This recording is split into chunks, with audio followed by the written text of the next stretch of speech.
Hi hello everyone. వాకిళ్ళు వంటిల్లుకి స్వాగతం. ఈరోజు మన వంటింట్లో మనం నేర్చుకోబోయే నెక్స్ట్ రెసిపీ వచ్చి butter mushroom masala curry. So ఇది చాలా ఈజీ, త్వరగా అయిపోతుంది. దీనికి పెద్ద ఇంగ్రీడియంట్స్ కూడా అవసరం లేదండి. ఇది రోటీలోకి, వెజ్ పులావ్లోకి, అలాగే నాన్లోకి, పరోటాలోకి, దేంట్లోకైనా గ్రేవీ కర్రీ, రైస్లో కూడా బాగానే ఉంటుంది. సో తప్పకుండా ఈ రెసిపీని అందరూ ట్రై చేస్తారని అనుకుంటున్నాను. బటర్ పన్నీర్ మసాలా అయితే అందరికీ తెలుసు కదా. సో మనం ఇప్పుడు బటర్ మష్రూమ్ మసాలా ఎలా తయారు చేయాలో నేర్చుకుందాం. సో ఆలస్యం లేకుండా మన వంటింట్లోకి వెళ్దాం. ఈ బటర్ మష్రూమ్ మసాలా కర్రీకి కావాల్సిన పదార్థాలు ఏంటంటే, ముందుగా మష్రూమ్స్ అండి. మష్రూమ్స్ని ఫ్రెష్ క్లీన్గా వాష్ చేసి పెట్టుకోవాలి. నెక్స్ట్ వచ్చి ఫైన్ చాప్డ్ ఆనియన్స్ అండి. ఆనియన్స్ని చాలా సన్నగా తీసుకోవాలి. నేను మీడియం సైజ్ 2 ఆనియన్స్ తీసుకొని కట్ చేసుకున్నాను. ఆ తర్వాత టమాటో పేస్ట్ అండి. నేను ఈ టమాటో పేస్ట్ని ముందుగానే చేసి పెట్టుకున్నాను. 4 టమాటాలకి 2 పచ్చిమిర్చి వేసి పేస్ట్ చేసి పెట్టుకున్నాను. ఇంతేనండి. ఈ వీటితోనే మనం క్విక్గా బటర్ మష్రూమ్ మసాలా కర్రీ ఎలా చేయాలో చూద్దాం. ఇప్పుడు స్టవ్ పైన ప్యాన్ పెట్టుకొని, ప్యాన్ పైన ఒక పెద్ద టేబుల్ స్పూన్ తీసుకొని దాంతో బటర్ వేసుకోండి. ఆ బటర్ కరిగిన తర్వాత అదే స్పూన్ కొలతతో 2 టేబుల్ స్పూన్ల ఆయిల్ వేసుకుందాం. ఆ తర్వాత బిర్యానీ ఆకు, తర్వాత ఎండుమిరపకాయలు, ఆ తర్వాత లవంగ, యాలకులు, దాల్చీని వేసేసి కొద్దిగా వేయించుకోవాలండి వీటిని. ఆ తర్వాత మనం ముందే కడిగి పెట్టి ఉంచుకున్న మష్రూమ్స్ని దీంట్లోకి వేసుకొని బాగా ఫ్రై చేసుకోవాలి. ఇలా ఫ్రై చేసుకోవడం వల్ల బటర్ ఫ్లేవర్ ఏదైతే ఉందో అది మష్రూమ్స్కి బాగా వచ్చేస్తుందండి.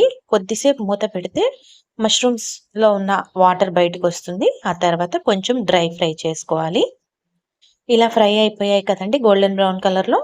ఇప్పుడు వీటిని పక్కకు తీసుకొని అదే ఆయిల్లో ముందుగానే మనం కట్ చేసి పెట్టుకున్న ఆనియన్స్ వేసుకొని ఫ్రై చేసుకోవాలి. వీటిని కూడా గోల్డెన్ బ్రౌన్ కలర్ వచ్చేంత వరకు ఫ్రై చేసుకుందాము. ఆ తర్వాత కొద్దిగా పసుపు, ఆ తర్వాత కొద్దిగా అల్లం వెల్లుల్లి పేస్ట్ వేసుకొని బాగా ఫ్రై చేసుకోవాలి. అల్లం వెల్లుల్లి వాసన పోయేంత వరకు దీన్ని ఫ్రై చేసుకుందాము.